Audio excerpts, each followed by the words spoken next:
अगर आप स्पेस में हैं, तो अपनी ओर आने वाले बड़े से एस्टेरॉइड को देखकर आपकी फुसफुसाहट, बातचीत या चीख कोई भी नहीं सुन पाएगा।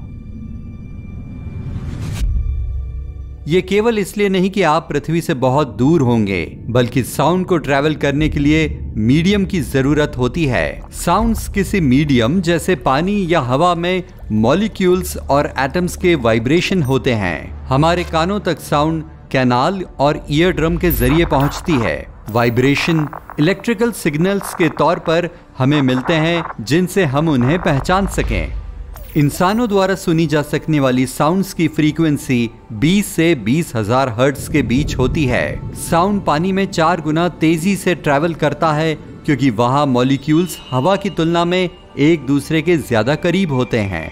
साउंड पानी और हवा से कहीं ज्यादा तेज स्पीड से स्टील में ट्रैवल करता है। हमारे प्लेनेट पर सबसे तेज नेचुरल साउंड किसी फटते हुए ज्वालामुखी की दर्ज की गई थी। 100% पक्का नहीं है, लेकिन साइंटिस्ट का मानना है कि 1883 में क्राकाटोआ में हुए ज्वालामुखी विस्फोट की सबसे तेज आवाज थी, जिसे इंसानों ने सुना था। ये इतनी हैवी फोर्स के साथ फटा कि इसने आइलैंड को नष्ट कर दिया और 20 मिलियन टन सल्फर एटमॉस्फेयर में रिलीज हुआ था। लोगों ने इसे 3000 मील दूर से भी सुना था। यह ऐसा होगा जैसे कोई व्यक्ति न्यूयॉर्क में साउंड प्रोड्यूस कर रहा हो और दूर आयरलैंड में बैठे लोग इसे सुन रहे हों। साउंड कई तरह की हो सकती है, लेकिन इंसान इसे हवा के माध्यम से चलने वाली प्रेशर वेव्स के तौर पर सबसे ज्यादा जानते हैं। भारी गैसेस और ठंडी हवा के बीच साउंड स्लो स्पीड से चलती है। यह हल्की गैसेस के बीच तेजी से ट्रैवल करती है। उदाहरण के लिए हीलियम। स्पेस में कोई पानी या हवा नहीं है, इसलिए साउंड के पास ट्रैवल करने के लिए कोई भी मीडियम नहीं है। हमारे एटमॉस्फेयर में 10 ट्रिलियन एटम्स हैं, जो घने सूप की तरह हैं। ये साउंड के लिए ट्रैवल रास्ता बनाते हैं। और ऊपर स्पेस में केवल 10 एटम प्रति क्यूबिक मीटर है। इसका मतलब है कि स्पेस खाली है और साइलेंट भी। लेकिन हमेशा से ऐसा नहीं था। यूनिवर्स करीब 10 से 20 अरब वर्ष पुराना है। ये बिग बैंग विस्फोट से बना है। ये सिर्फ एक जगह से शुरू हुआ विस्फोट नहीं था, बल्कि यूनिवर्स में एक ही समय में हर जगह दिखाई देने लगा था। उस समय पूरा यूनिवर्स प्लाज्मा की एक गर्म गेंद की तरह बन गया था। ये आज की तुलना में बहुत ज्यादा मोटी परत वाला था, इसलिए साउंड उसमें से गुजर सकती थी। जैसे जैसे यूनिवर्स बन रहा था, उसने शॉक वेव्स पैदा हुई। वहीं उन्होंने इसके बदले एक कॉस्मिक रंबल पैदा किया, जो हमारे कानों द्वारा सामान्य रूप से पता लगाने वाली चीजों से कहीं ज्यादा डीप था। यूनिवर्स बनने के दौरान ये असली और पहली साउंड वेव्स थीं, जो अब भी प्रोड्यूस होती हैं। साइंटिस्ट ने उन्हें डीकोड किया और उन्हें एक ऐसे वर्जन तक पिच किया जिसे हम असल में सुन सकते हैं। जैसे जैसे समय बीत रहा था, यूनिवर्स स्ट्रेच हो रहा था। आज ये बहुत बड़ा, खाली और शांत है। हालांकि यह हमारे लिए अच्छा है। यदि साउंड आसानी से स्पेस में ट्रैवल करती, तो जो स्पेस बॉडीज वहां पर साउंड निकालती और हम लगातार उनके तेज विस्फोट, चटकने की आवाजें, गड़गड़ाहट और दूसरी साउंड सुनते रहते। सूरज भी शांत जगह नहीं है। इसके लूप्स, वेव्स, विस्फोटों और दूसरी एक्टिविटी से होने वाली वाइब्रेशन से वहां भी साउंड्स बनती हैं। सूर्य खरबों वॉट साउंड एनर्जी बनाता है, कुछ हमारी पल्स जैसा, दिल की धीमी धड़कन। ये रिसर्चर्स को ये पता लगाने में मदद करता है कि सूर्य के अंदर क्या चल रहा है और वे इसकी लेयर्स को समझ सकें। यदि ये स्पेस में हवा की कमी के कारण पृथ्वी पर हमारे लिए साइलेंट नहीं होता, तो ये हर समय एक जैक हैमर की आवाज को सुनने जैसा होता। यदि आप और आपका फ्रेंड चंद्रमा के सरफेस पर टहल रहे हैं, तो आप एक दूसरे की बात नहीं सुन पाएंगे। कोई हवा नहीं, कोई आवाज नहीं। लेकिन इसका मतलब ये नहीं है कि चंद्रमा खुद कोई साउंड प्रोड्यूस नहीं करता। जब पहला स्पेसक्राफ्ट मून पर उतरा, तो ये क्रैश हो गया, जिसका कारण बाद में पता चला कि वहां मून क्वैक होते हैं। साइंटिस्ट ने इसके इंटरनल स्ट्रक्चर का पता लगाने के लिए चंद्रमा से गुजरने वाली वाइब्रेशंस की जांच की। उन्होंने फील किया कि मून पर वाइब्रेशन पैदा होते हैं जो उनकी उम्मीद से ज्यादा टाइम तक चलते हैं, और पृथ्वी पर उस जैसी किसी भी वाइब्रेशन से ज्यादा टाइम तक। ये ऐसा था जैसे वे मून क्वैक लगातार बजने वाली घंटी की आवाज पैदा कर रहे हैं। जब हमारे यहाँ भूकंप आता है तो जमीन में मौजूद मॉइस्चर स्पंज की तरह काम करता है।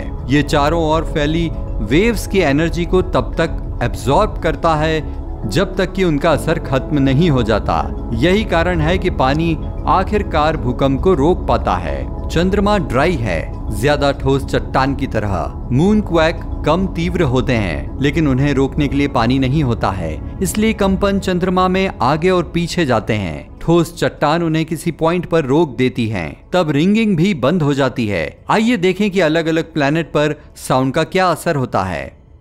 नेपच्यून, यूरेनस और सैटर्न ज्यादातर हीलियम और हाइड्रोजन से बने हैं। ये गैसेस हमारे प्लैनेट के एटमॉस्फेयर की तुलना में बहुत हल्की हैं, इसलिए वहां आपकी आवाज आमतौर पर ऊंची आवाज में महसूस होगी। लेकिन सभी प्लैनेट की अपनी लेयर होती है जो साउंड में अंतर पैदा करती हैं। नेपच्यून में बहुत गहराई है, यूरेनस में मीथेन के बादल हैं, लेकिन वे दोनों फ्रीज हो रहे हैं, गैस से बने हैं और उनके एटमॉस्फेयर में बर्फ के कण हैं। शनि ग्रह एक गैस जायंट भी है जो भयानक तेज तूफानों को समेटे हुए है। शनि का सबसे बड़ा चंद्रमा टाइटन ही एकमात्र ऐसा चंद्रमा है जो रियल एटमॉस्फेयर के लिए जाना जाता है। यह हमारी पृथ्वी के चांद से ज्यादा घना है। वहाँ बहुत ठंड है और लिक्विड मीथेन की बारिश होती है।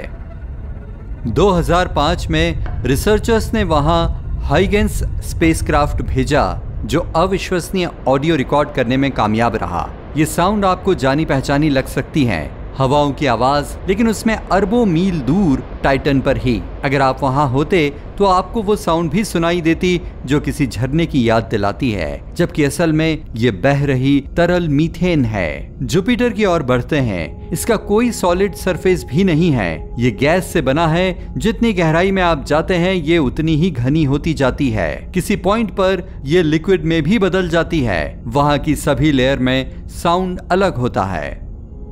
जुपिटर असल में काफी शोरगुल वाला है और इसमें अजीबोगरीब आवाजें आती हैं। ये शक्तिशाली बिजली के बोल्ट के साथ तेज रेडियो तरंगे बनाता है। वहां रहते हुए आप उनकी गूंज सुनेंगे जो बस आगे पीछे आ जा रही हैं। मार्स, इसका एटमॉस्फेयर पृथ्वी की तुलना में बहुत पतला है, जिसका मतलब है कि साउंड के ट्रैवल करने के लिए कोई मॉलिक्यूल्स नहीं हैं। हवाएं बहुत तेज हो सकती हैं, जैसे हमारे तूफान, लेकिन मार्स पर वे एक कोमल हवा के झोंके की तरह फील होंगी। हालांकि जरूरी नहीं कि आप किसी तूफान जैसी आवाज सुनेंगे। आपको शायद धूल के उठने और उसके आपके स्पेस सूट से टकराने की आवाज सुनाई दे सकती है। ऐसे वातावरण में आपकी साउंड ज्यादा शांत होगी और ये दूर तक नहीं जाएगी। हो सकता है कि कोई आपके बगल में खड़ा हो और चिल्ला रहा हो और आपको शायद कुछ सुनाई न दे। कम डेंसिटी वाली हवा आमतौर पर हमारी आवाज को ऊंचा कर देती है, लेकिन ठंडा टेम्परेचर जैसे मार्स पर साउंड को स्लो कर देता है, इसलिए ये फिर से बैलेंस्ड हो जाती है। वहां आपकी आवाज थोड़ी दूर से आती हुई और धुंधली सुनाई देगी। वैसे कल्पना कीजिए कि आप वहां गिटार या पियानो जैसे किसी इंस्ट्रूमेंट को सुन रहे हैं, जैसे किसी सपने में कोई गुनगुनाती हुई धुन। वीनस पर साउंड मार्स से थोड़ा उल्टा है। वीनस का एटमॉस्फेयर घना है, हमारी तुलना में बहुत डेंस है, पानी और हवा के जैसा कुछ घना। वहां आपको ऐसी आवाजें सुनाई देंगी जैसे आप पानी के नीचे हों। 900 फ़ारेनहाइट और 100 टन एटमॉस्फेरिक प्रेशर के साथ एनवायरनमेंट थोड़ा अलग है, लेकिन बता दें कि आपके पास एक मैजिकल स्पेस सूट है जो आपको क्रश होने या झुलसने से बचाता है। वीनस पर रहते हुए आपको गड़गड़ाहट की आवाजें सुनाई देंगी। 40 साल पहले एक स्पेसक्राफ्ट सफलतापूर्वक इसकी सरफेस पर उतरा और बंद होने से लगभग 1 घंटे पहले तक चलने में कामयाब रहा। इसने तेज हवाओं की इन अमेजिंग साउंड्स को उठाया। यदि आप वीनस पर बात करना शुरू करते हैं तो डेंस एटमॉस्फेयर के कारण आपकी आवाज सबसे पहले लोअर पिच पर लगेगी, लेकिन तब ये तेज साउंड लगेगी क्योंकि गर्म हवा साउंड की स्पीड को बढ़ा देती है। आपके चारों ओर गड़गड़ाहट की आवाज के साथ ये सब थोड़ी खराब और उलझी हुई हो जाएगी। मर्क्यूरी एक चट्टानी बॉडी है जिसमें कोई एटमॉस्फेयर नहीं है, इसलिए इसकी सतह पर खड़े होकर बात करना स्पेस में तैरते हुए बात करने की कोशिश करने जैसा होगा। बेकार। वे लगभग वैक्यूम कंडीशंस हैं जो आपको ये सोचने पर मजबूर कर देंगी कि मर्क्यूरी की कोई साउंड नहीं है, फिर भी आप उन्हें सुन सकते हैं, हालांकि हवा में नहीं, चट्टानों से। अपने कान ग्राउंड पर लगाएं। हो सकता है कि कोई मर्क्यूरी क्वैक आ रहा हो। यूनिवर्स में लाइट मौजूद है। लाइट स्पेस के किसी भी स्थान से कहीं भी जा सकती है, लेकिन साउंड नहीं। तो हमारे पास न केवल एक ऐसा प्लेनेट है जो लाइफ को सपोर्ट करता है, बल्कि साउंड को भी भरपूर जगह देता है। हमारे बिना भी ये एक शांत स्थान नहीं होगा। हवा, पेड़ों की चोटी से लेकर भूकंप, ज्वालामुखी, रेगिस्तान, समुद्र की सतह पर उसकी लहरें हैं और नीचे डरावनी आवाजें। वहां ऊपर ये एक शांत मिस्ट्री है, लेकिन यहाँ नीचे असल मैजिक है।